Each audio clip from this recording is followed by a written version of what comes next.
Hello, hello, hello. I am so excited. Really, really so excited because the crazy ideas appears and I had this idea to have a podcast that we call Schmoozin with Rabbi Ari.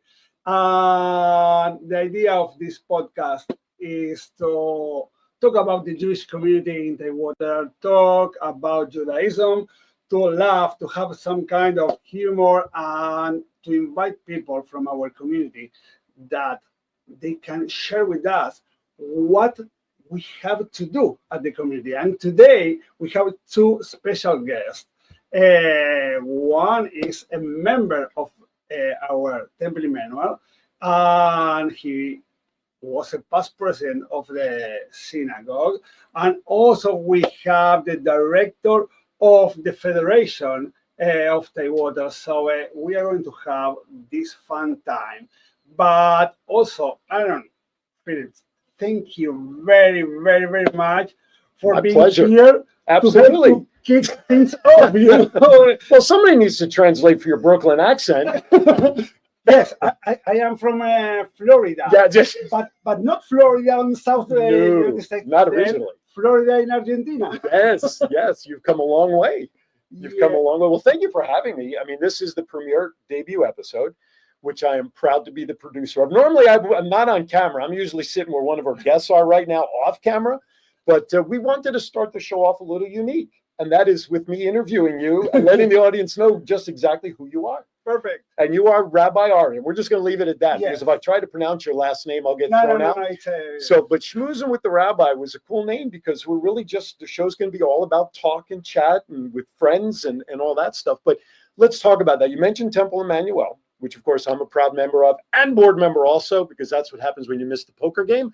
But anyway, so you've been the rabbi at Temple Emmanuel now for how long? I arrived in Virginia Beach on January 2023 Okay. after a huge process of my visa, but I arrived here on almost 3 years Wow. at Temple Emmanuel. I am so excited to be here, and I am coming, as you see, I am not from America, or I can say I am from America, but from South America. Yeah, so I was born in Argentina, Buenos Aires, and I received my rabbinical ordination 2009. Wow. 16 years old. Yes. 16? Yeah, 16 years. Almost. On February, it will be 17 years. Wow. It's my Okay. rabbinical ordination in Israel. Okay. And I was 14 years a rabbi in Brazil. Okay. And then we moved with my entire family to Virginia Beach. My wife, Pachi, that she is following me on all my crazy ideas. And she's been very instrumental on this crazy idea too. Yes. I know. She created the logo that you see behind us, right? She did it with the help of graphics. Yes. So she's already part of it. And also, I have two kids that I always like to introduce them, like the Beauty and the Beast. Oh, okay. Leah, that she is 7 years old, and Belle, who is 5 years old, and they are so cute. I've met them. I've seen them. So it's a good thing that at the beginning of the first show, you've given your wife and the kids a great shout out, by the way. Yes, when you get home, they're like, oh, it was so nice, Dad. So let me ask you this question. What's one of the big differences between being a rabbi in Brazil and now being a rabbi here in the States? So there's got to be some major differences. Whoa. What I like to say always is there is a huge difference. Okay. You know what is? What is it? The zip code. Is ours bigger? Yeah. No. It's not because the numbers are bigger, because the same things happens in Brazil or America or Israel or Argentina. Okay. Doesn't matter. The point is to be rabbi in Brazil, Argentina, America, or whatever on the globe. The idea is, in my opinion, is to share Judaism. Absolutely. And to share how nice it is to be Jewish. Because, I am suspect to say that, but I have never seen in my life something wrong on the Jewish life. Sure. Even when you need to have 25 hours of fast on Yom Kippur, because That's coming up soon, by the way. yes, it's not like okay for the diet, but Right. it's to clear your soul, you Right, know. right. And this is really really nice. So Well, there's 613 commandments in the Jewish religion. I counted them one day. I had nothing better to do. yes, And there's 613, although I think some of them need to be updated because I haven't seen a lamb slaughtering, in the middle of the town square lately. But there's a lot of, the Jewish religion is a very symbolic religion for everything that we have for our long history. Yes, the upgrade of I don't like to say that there is an upgrade for the commandments, but I like to explain always that we are not living as what the Torah says, because the Torah has like 3,700 years history. Yeah, it's a good track record. We are living on 2025, and are some things that we have never seen, or we cannot read at the Torah. Right. But the rabbis and the philosophers and the people who are studying the Torah, they find some way to explain what the Torah says. Sure. For example, let me ask you a question. Uh-oh. What do you think? Do you remember on the 90s was the experience of the clones, that they clone the cow? Yeah, and the sheep. The sheep. Right. Right. Okay. Do you think that in Judaism, these kind of things is accepted? I would say my initial reaction is no. Okay. I because we go out of this world the way we came in, natural, whole. We are who we are, and cloning is not an original. Okay. It's a photocopy. Put aside the idea of soul, the idea of the human rights and all this. But if you are looking on the past, on our history, we have a cloning at the Torah. Okay. Within the story within the history of the Torah? Yes. Really? Yes. Okay. I didn't know. Who was the first man on the story? Okay. Well, that would be, of course, Adam. His wife? Eve. And how she was from born? The rib. What is that? It's a whole new joke for spare ribs is what it is, Rabbi. But you're right. Never ever thought about it that way. See, I just learned something today. Never thought about that concept. Absolutely. So the idea of Judaism is to be actual, modern, for the day by day. So the rabbis needs to find some different kind of ways to share what Judaism is, and this podcast is some way of this to share with the community. Now, I want to let the audience know, for those who don't know around the world that are watching this right now, first of all, you and we found out my previous rabbi back in Las Vegas, Rabbi Felipe Goodman, you actually know. Yes. Which talk about a small world story. But for those who don't know, our temple is conservative. So, conservative is a great blend of what I would call modern Orthodox for my standard. Because I want to sit with my kids. I want to sit with my wife. I grew up Orthodox. That mechitza just bothered me all those years. I love the family of conservative because I think it's a more modern, realistic approach to how most people would accept Judaism in their home today. I don't know if keeping kosher is as realistic as it was years and years and years ago when I was growing up. What is the approach for this show in terms of sharing our conservative opinion of Judaism? Or I don't want to say opinion, our conservative way of life in Judaism. What is that going to transpire for the show? The point here is, and that I learned on my first class at the Seminario Rabbinico in Argentina when I started to be a rabbi. Rabbi Felipe Jaffe was my teacher at this time. I am talking like, I don't know, 20-something years ago. He taught us that Judaism is to have in one hand the Torah and on the other hand the newspaper. And we need to combine this. So this is what conservative Judaism is. Right. to have both. Balance.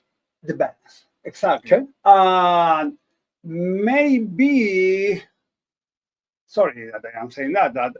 It's your show. You can say what you want. It's easier not keep kosher. Right. But this is my big question, and I am not going to judge anybody about that because it's not my role. Sure. But my question always is, if I believe on the Torah, if I believe on God, and the Torah tells us, okay, you need to keep kosher, why you are not following that? Right.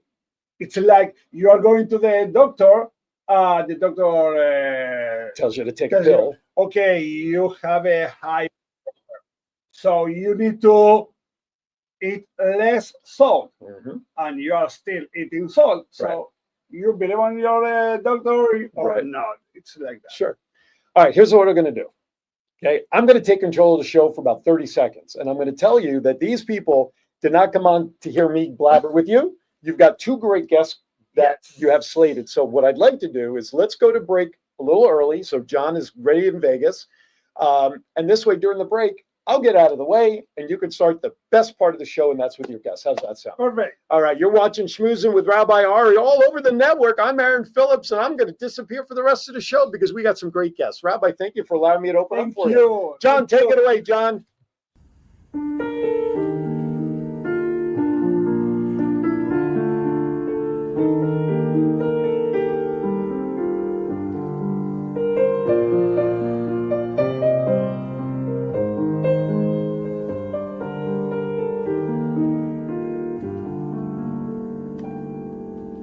קטונתי מכל החסדים ומכל האמת אשר עשית את עבדך.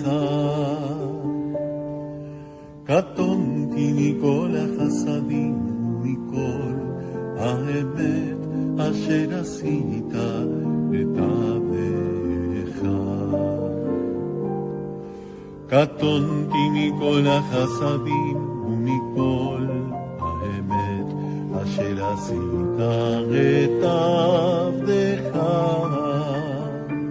אני קטונתי מכל החסדים ומכל האמת אשר עשית את עבדך.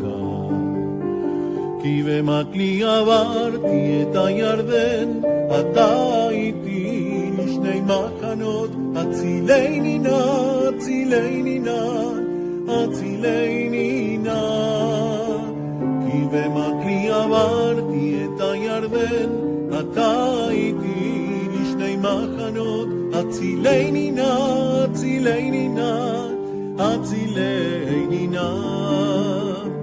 כי בחסדך גדול עליי, כי בחסדך גדול עליי. Hello, we are back, and now I have the huge privilege to be with my friend, Dr. Morris Elstein. He is a huge doctor, and not also a doctor, he's a moel. He's making many circumcision. How long are you a moel? Since 1992. Whoa, it's like yesterday. So, and Dr. Elstein, he studied Medical College of Georgia School of Medicine in Augusta, Georgia, and his postdoctoral residency training in Norfolk General Hospital in Norfolk, Virginia, and also he was a president at Temple Emmanuel from 2010 to 2014, and also it's not only a past president, he's a shaliach tzibur, he's helping at the tefillah at our temple, and also with the Torah, the Haftorah, and many times helping with the sermons also. So Morris, very welcome. It's a pleasure to have you here on my first show. So thank you very much. You know that I like you very much. So Morris, you share a bit about your relationship with the Temple Emmanuel? Sure, but I have a question to ask you first. Okay. So how many languages do you speak? Speak.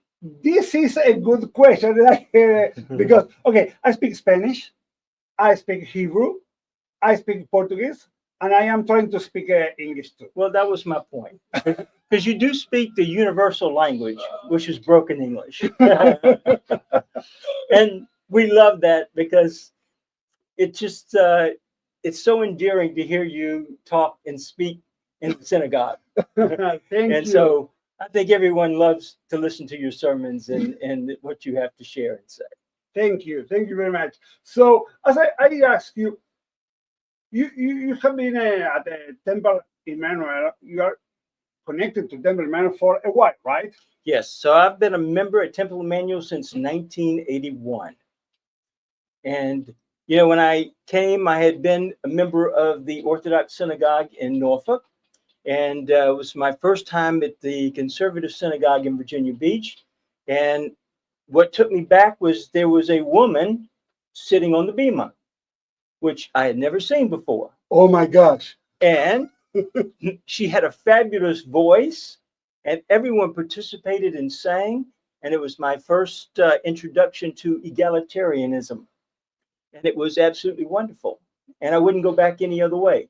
Egalitarianism is where it's at, in my opinion, in Jewish life. Mm-hmm. And since that time, I've sat on the board for many, many years. I've held every office in the synagogue except for the treasurer. Mm-hmm. I've actually been the rabbi there twice at two different times for a year each between rabbis. And so I've been very much involved with the synagogue. And as I'm fond to say to new members, that if you want to be involved in synagogue life and participate, this is your synagogue. Mm-hmm. Because anything you want to do, you can do it. Yeah, this is amazing. You know, let me tell you about the members. As I told to Aaron, since the last 3 years being here, the temple really grows because we have now like 120 members, something like that, and we are very excited. Okay, we hope we will continue growing. So tell me, from your perspective, if you need to say the mission of Temple Emmanuel, what is, on your perspective? Yes. So I would say the mission of Temple Emmanuel is to bring spirit of Judaism to our community. And part of that is to get people involved with Judaism and the synagogue. Judaism happens to be a community type of religion. And without that community, people are lost. I mean, it's not going out by yourself.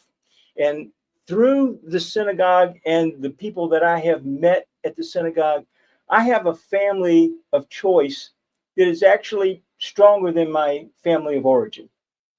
And these are people that I do stuff with all the time. I see them in the synagogue, I see them outside socially, and it is the best relationships I have in my life. This is, you know, you said something that is very interesting, and this is one of the most important things that made us, Pachi and me, to come to Virginia Beach and to Temple Emmanuel. That is, Temple Emmanuel is a family. Right. This is something really different. So, on the over past few years, the way of Temple Emmanuel was some way, and we continue this way. What do you think that made this path for Temple Emmanuel? What is the key that to tell to the audience how Temple Emmanuel went on the history on the last years to be where we are now? Yeah. So Temple Emmanuel's had a lot of up and down years, and we've had a lot of rabbis over the years. And so when the opportunity came to get our latest rabbi, unfortunately, we could not work with the United Synagogue and Rabbinical Assembly to get a rabbi from the United States. So we petitioned to go outside of the United States. And oh my gosh. Lo and behold, sorry about that. What did I say? Lo and behold, Rabbi Ari comes on the radar. And my previous experience with rabbis from South America have been fabulous because I have met many over the years. Because the meat and the wine that we are bringing from Argentina? Because of the energy is different. And there's something about not being so much involved with all of the old stuff in Judaism that we always bring up at various times when we talk about or give a sermon, but about making Judaism alive today and how you can be involved with Judaism as a living religion. Right. You embody that. That is the spirit that people will gravitate towards. So you have a young family, and people want to be with other young families, and they want to be where there's a lot of energy. Mm-hmm. And you bring that energy to the synagogue. This is something that as I told you before starting the show, I need to create some new things, because if not, it's boring. Exactly. You can't do the same stuff over and over again and expect a different result. Yes. And this is a new age and a new trend.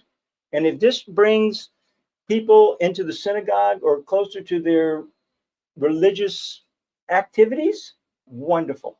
Mm-hmm. This is just another media mode to do it. Mm-hmm. And you know what? Talking about this kind of activities and challenges, I have an idea that always you can try. And if this idea doesn't work, okay, you can change. Right. Because we are talking about the desires, the wishes of our members. And this is really, really interesting. And let me ask you something else about do you think that, or let me re-ask the question. What do you think that are the challenges that they need to go ahead? It's like, what are the point where Temple Emmanuel needs to go? Yeah, so that's a great question for many reasons, because the challenges that Temple Emmanuel has is a challenge that all the synagogues have. It's how do we bring people back into the synagogue life? And what's going on in our extra synagogue life is the conflict. So, if I tell you that when I was in Hebrew school, I went 4 days a week to Hebrew school, Shabbat services and Sunday school, people today would be flabbergasted. I mean, we're lucky we can get children there once a week to Hebrew school, and maybe Sunday and maybe Shabbat. So things have changed because we have all these outside influences that are affecting and coming into our Jewish life. So like, why don't you come to synagogue on Saturday? Well, I have soccer, I have baseball, I have this activity or that activity. And so those are kind of the challenges that not only Temple Emmanuel has, but all the synagogues have. So the thing that we have to do is up the ante, up the game to try to find the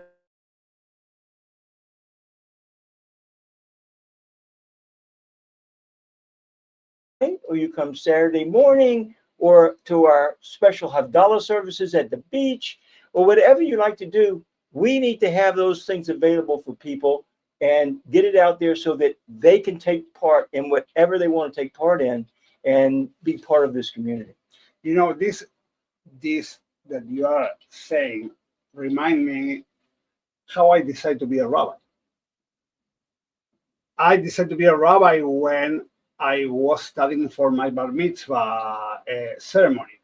And at this time, Rabbi Eliseo Rosenbasser, that he's a rabbi now in America, in Philadelphia, he created for the students of bar mitzvah that was unbelievable.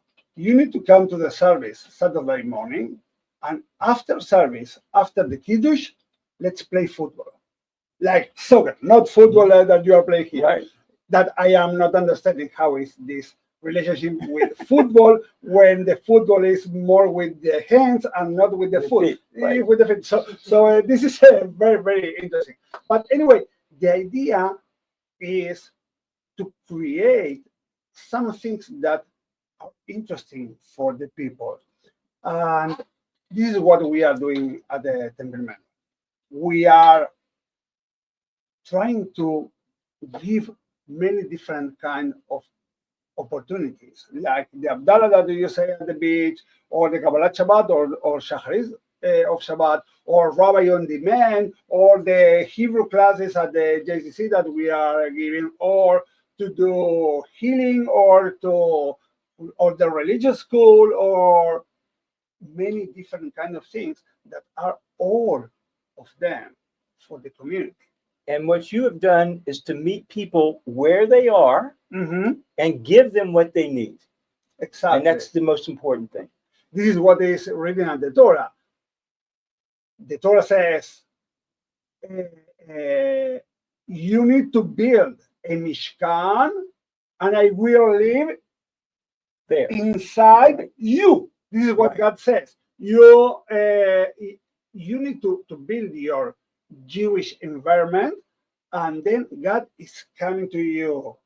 And this is what we are trying to do at Emmanuel. It's like, okay, of course, it's better if you can come to our synagogue, but if not, we are going to you. Right.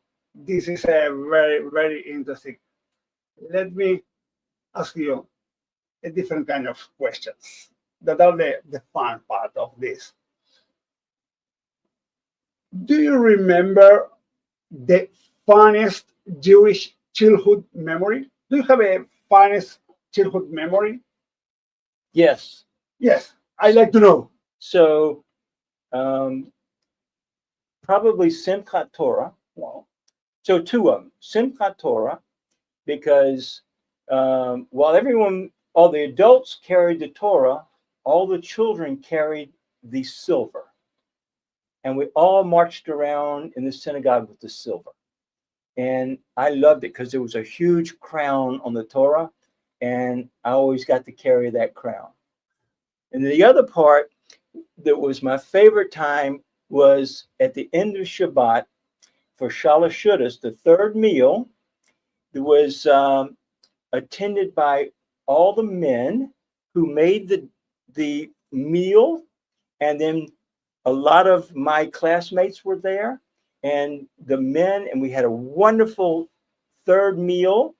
And the children. No. They had sardines, they had this and that, and we all sat around, we sang Zemirot, and then we went back, and the biggest thing was who would hold the Havdalah candle. Nice. And that was always the fun. And then, for the new moon, we would go outside and we would say the blessing for the new moon. Wow. And it was just memories that stay with you forever. Yes, totally. And the last question. Did you read the Torah, right? From beginning to the end. Yes. At one time or the other. Okay, perfect. So, do you know the characters at the Torah, right? Mm-hmm.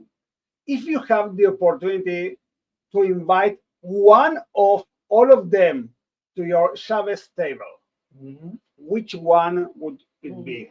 And why? Yeah. So I would probably invite Joshua.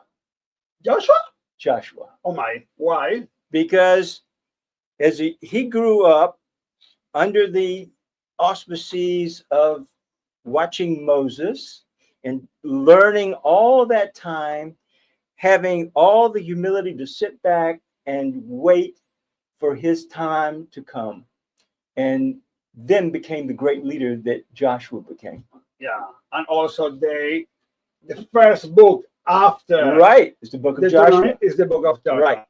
Maurice, thank you very, very, very much. You are amazing, unbelievable. Thank you. Even I was nervous, but thank you for being. You were wonderful, Aaron. Thank you, and good luck with everything. Thank you, and my friends, it's time for one of the surprise that I have for you. You had a little bit of like an avant premiere that we showed before starting to talk with Maurice, and this is a song that we prepare. Also, I didn't, but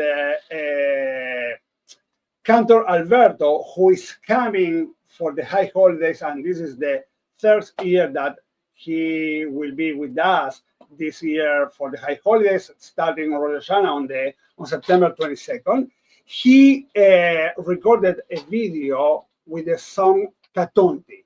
The song Katonti is a song who was not written because came from the Torah, came from the book of Genesis, chapter 32, verses 10 and 12.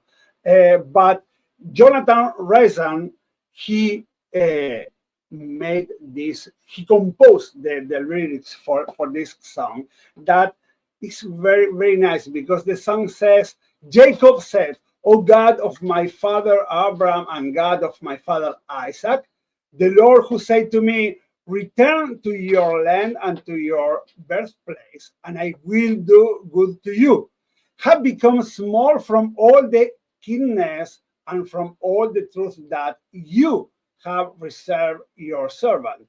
For with my staff I crossed this Jordan, and now I have become two camps. These two verses are coming before Jacob meets with Esau, that he was really scared, and God gave to him this possibility to have this reconciliation with Esau. So now it's time to listen, to hear, to relax for 3 minutes, and to enjoy the video of Cantor Alberto. And after that, we return with Betty Levine, that she's here on our studio. So see you in 3 minutes.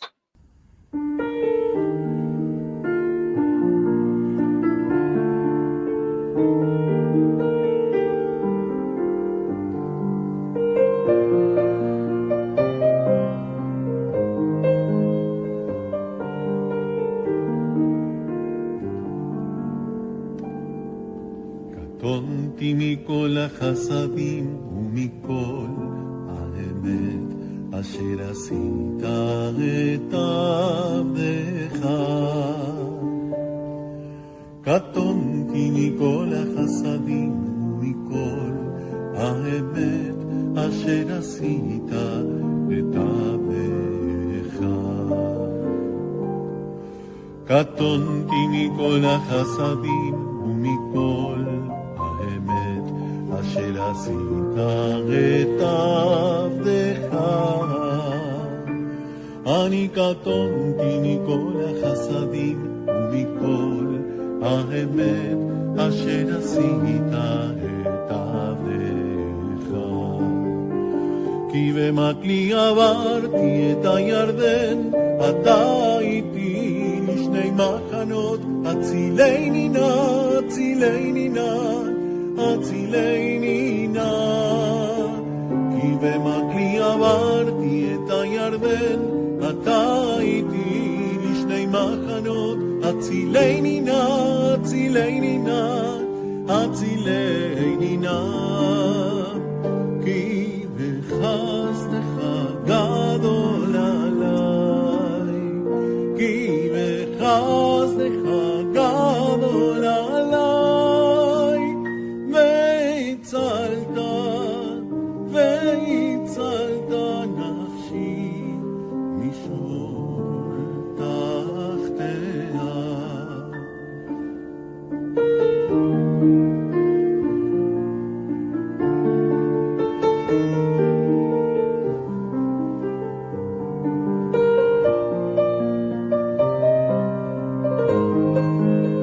כי במגלי עברתי את הירדן, אתה איתי לשני מחנות, הצילני נא, הצילני נא, הצילני נא. כי במגלי עברתי את הירדן, אתה איתי לשני מחנות, הצילני נא, הצילני נא, הצילני נא. קטונתי מכל החסדים ומכל האמת.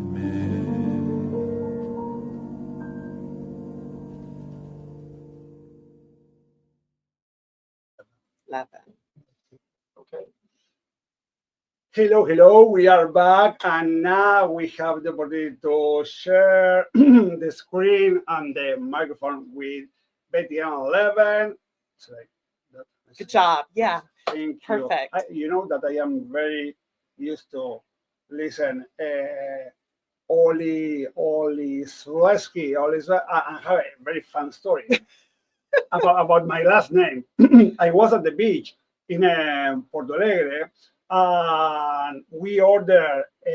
No, we didn't order. We entered to a condo, and at the gate they asked me my name to call to the family, and they told me, "Okay, what's your name?" Ari. Ari? No, Ari. Ah, Ari. Yes, Ari. Okay. What do you? And your last name, Olishevsky. Oli what? Olishevsky. Oli what? Olivares. Ah, okay. Ari Olivares. That is a very common last name. So this was really, really fun at this time. So we have here with Betty and Leven. She's a native of Norfolk, Virginia. She studied communication, studied from Virginia Tech, right?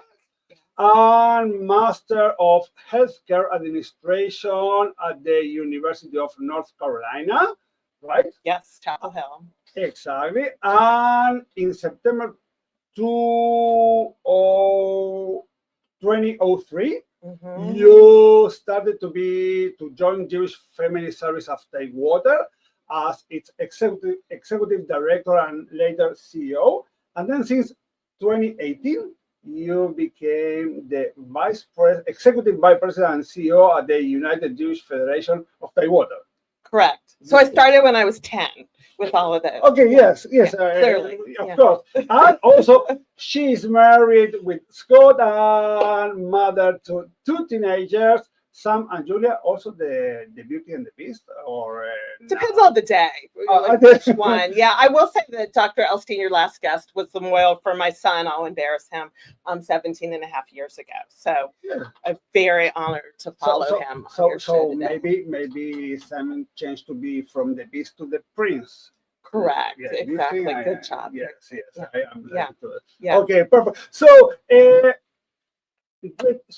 can you tell us, because one of my ideas for this podcast is to show to the audience what the Jewish community in Tidewater is, because even I am a rabbi, I'm sure that I don't know the totality of the community. Sure. And the base of the Jewish community, of course, came from the Federation. So can you tell us what the Federation does and how it works? Sure. Well, first of all, thank you for having me. Very honored to be here in Mazel Tov on your first episode. So the United Jewish Federation of Tidewater, our goal is to strengthen Jewish life in Tidewater and enhance it and ensure that we're here for generations to come. So I think of us as the center of the community, with around us all of the synagogues,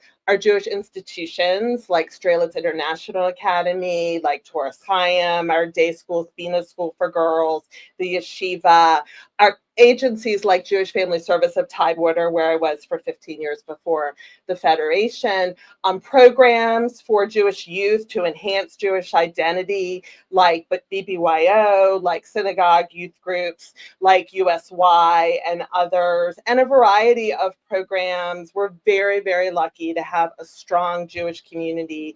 Federation's over 50 years old in our community, and we're one of 46 around the country, and Canada, Jewish Federations of North America. Mm-hmm. So all striving to build Jewish life in our communities, to protect our communities, and to support Jews not only locally, but around the world in Jewish communities with that value, Klal Yisrael, we're all one people taking care of one another. So perfect. So, and here is when came to me a question, because you are a professional working there. But at the Federation, you can say that it's mostly run by professionals, or do volunteers play a big role as well? Volunteers play a huge role, and we have a great team of professionals at the Federation and the JCC, but we couldn't do it without our volunteers, many of whom are lay leaders on our board of directors, on committees, but also coming in with ideas and programs that they'd like to see in our community. One of the biggest things that we do is build financial resources. So we do raise funds to support these programs and institutions I talked about in Tidewater and around the world. And we could not do that without volunteers who have those relationships, talking to members of our Jewish community about what we need, how do we make sure that we're here for generations to come. So they play a very key role. Perfect. And if someone of the audience like to be a volunteer, what they need to do? Well, they can call me at the Federation, 965-6100. Go to our website, jewishva.org, and talk to any of our great team. You can see on there the different opportunities to get involved. So we'd love to have you. I mean, that's what we need. We need people coming forward. How can I play a role in strengthening and building our Jewish community? Perfect. This is very, very, very important, because if you are part of the Jewish community, the Judaism is one of the most important mitzvot that we have, the commandments, is the tzedakah, but not tzedakah just to help with money, right, for who is in needs. It's like, hey, we are family, so we need to help each other, and this is very, very important. So if you like to be a volunteer, please call to BDN, and also you can enter to the website or the Facebook page. And also, let me tell you, please follow us on Facebook and follow us on YouTube, that you are going to know that when the shows are coming. With great technology, we have the website crawling at the bottom of the screen right now. Perfect. And I will have a scroll up for Shmoozin with Rabbi Ari for people to access. The magic. Thank you, Aaron. Technology. Thank you. So here is when I have a question, because looking to the Jewish community of Tidewater, how we can describe this community on your thoughts. If you are going to, you are on a mission going to Argentina. Ironically, we're talking about that. So. Okay. So and you need to introduce the Jewish community of Tidewater. What are you going to say today? I would say generous. I would say generous with their time, the community members' time, in terms of being involved in programs, generous with funds to help the Jewish people in Tidewater and around the world. There's many programs, use the example of Argentina, that we support through our overseas partners, like the American Jewish Joint Distribution Committee, the Jewish Agency for Israel, World Organization for Rehabilitation and Training that has schools in Argentina and around the world, and to really support Jewish people everywhere. We are a family. So generous is how I would describe the Jewish people of Tidewater. This is something that I am talking about myself. I am saying that I cannot make a difference between Ari and Rabbi Ari. It's like, Ari and the rabbi. I am Rabbi Ari or Ari the rabbi or whatever. It doesn't matter. I feel I live as a rabbi, I live as Ari, and I am really proud to be not only a rabbi, before that, to be Jewish. Right. Are you proud to be Jewish? I wouldn't be doing this if I weren't proud to be Jewish. I'm so proud. One of the reasons that I was interested in moving into this role at the Federation was the best part of my job at Jewish Family Service. It was a great job in many ways, lots of ways, but talking about our Jewish community and how wonderful we are as a Jewish community and what are our opportunities. This is my community. I was born in Norfolk. That's why I say Norfolk, not Norfolk. I was born in Norfolk. I went to the old JCC preschool on Newport Avenue. I grew up over what we call the peninsula around here near Williamsburg. My father's family is from the peninsula. Went to the JCC there, was involved in different programs. Was so happy to come back over here. But I love being Jewish. I love the values that the Jewish people bring to what we do every day. And it's so important that we all step forward and show how proud we are to be Jewish, exemplify in our daily lives all of our values. And that's why we're the strong community that we are, because we've got such dedicated people who love being Jewish. Perfect. And talking about that, where do you think there is room for growth? I think it's similar to what Dr. Elstein was saying in terms of synagogues. There's so many other options these days in terms of where we go to work out, what programs we go to, things we're involved in with our kids. So I think that we all need to look at what can I do to help build my Jewish community, make sure that I have strong programming here for my grandchildren, that I have strong Jewish education, that we have strong synagogues. So we all need to really think about what role can we play. There's something every single one of us can do in our Jewish community to strengthen it. So what can each of us do? Step forward. Perfect. Say Hanani. Here I am.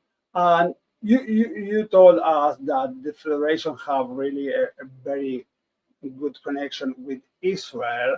And can you tell us a little bit more about that, this connection with Israel? Sure. We support the Israeli people. We support all of the people of Israel, no matter what the religion. So, Israel is the only democracy in the Middle East. It is the Jewish state. It is our homeland. So we need to support it. We need to let people go home to Israel, see the different programs that we're supporting, again, through our overseas partners, and make that connection. The connection to Israel is more important this generation than it's ever been. So that's one of our values in terms of that strong connection to Israel.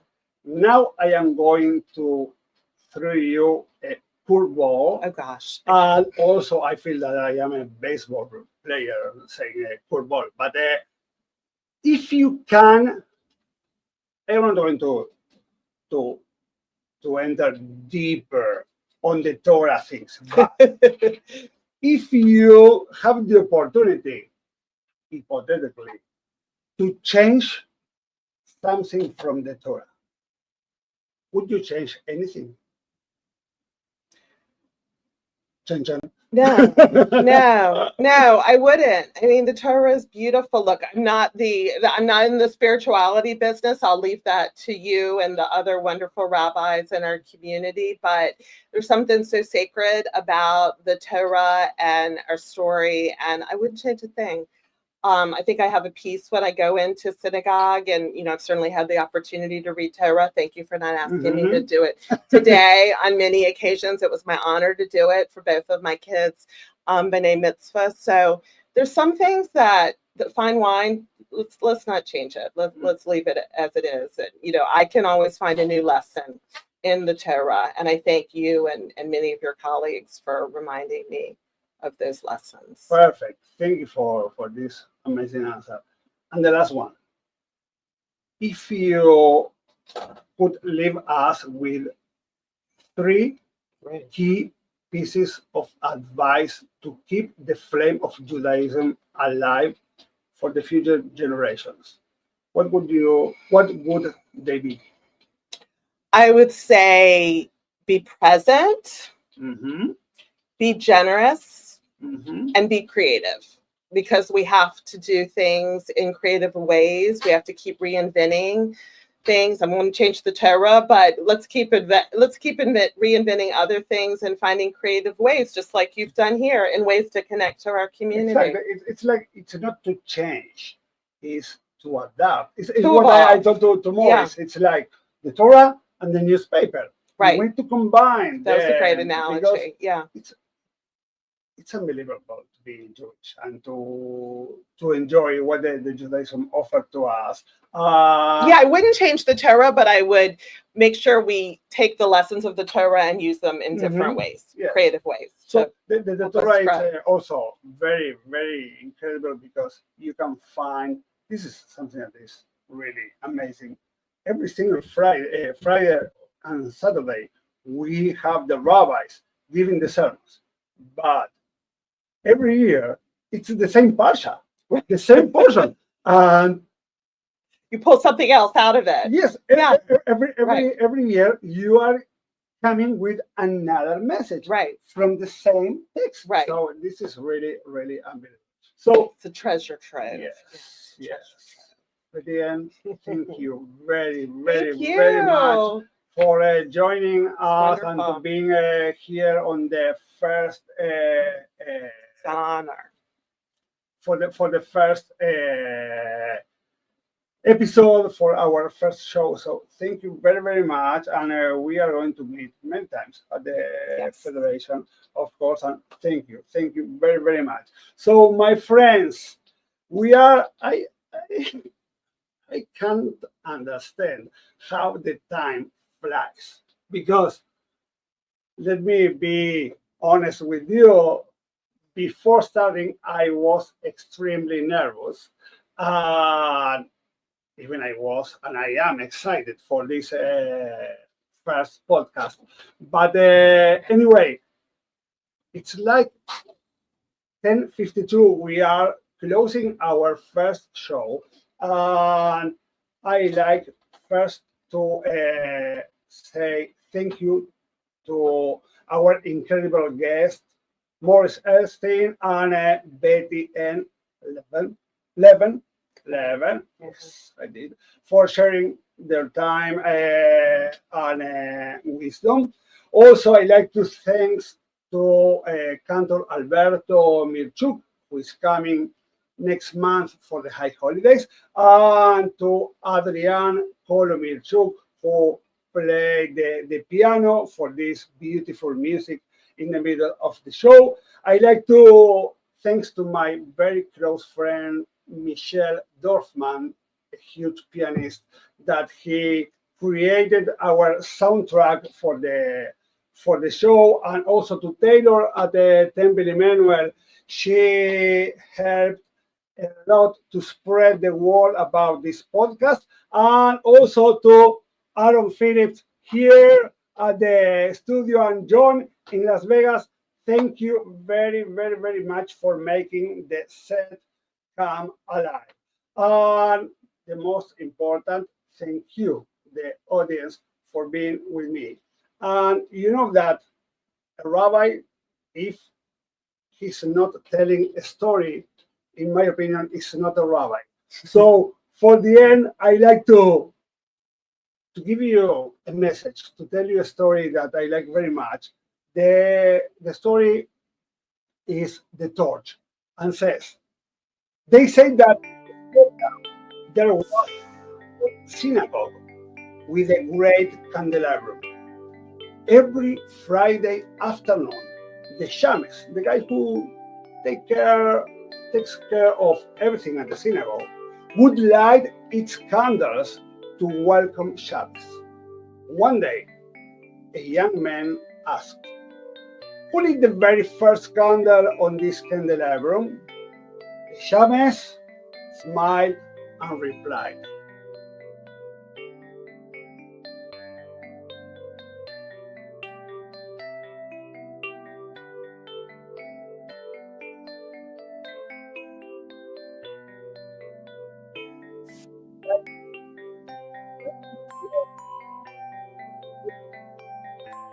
but from all the hands and hearts that came before. The young man looked at the candles and understood. His task was not to be the only bearer of light, but to make sure the torch would never go out. That is our community. Presidents, directors, young people, elders. We all receive a flame that does not belong to us alone. Our mission is to care for it, make it shine brighter, and pass it on to the next hand. Because in the end, the strength of a people is not found in one leader alone, but in the unbroken chain of life we keep alive together. Have a great day, my friends. We'll see you soon. See you next Thursday,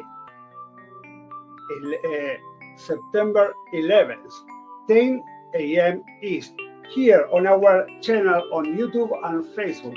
And I hope you will be with us with the next podcast, Shmoozin with Rabbi Ari. I really appreciate that you were with us. Thank you very, very, very much. And see you soon. A little. Bye.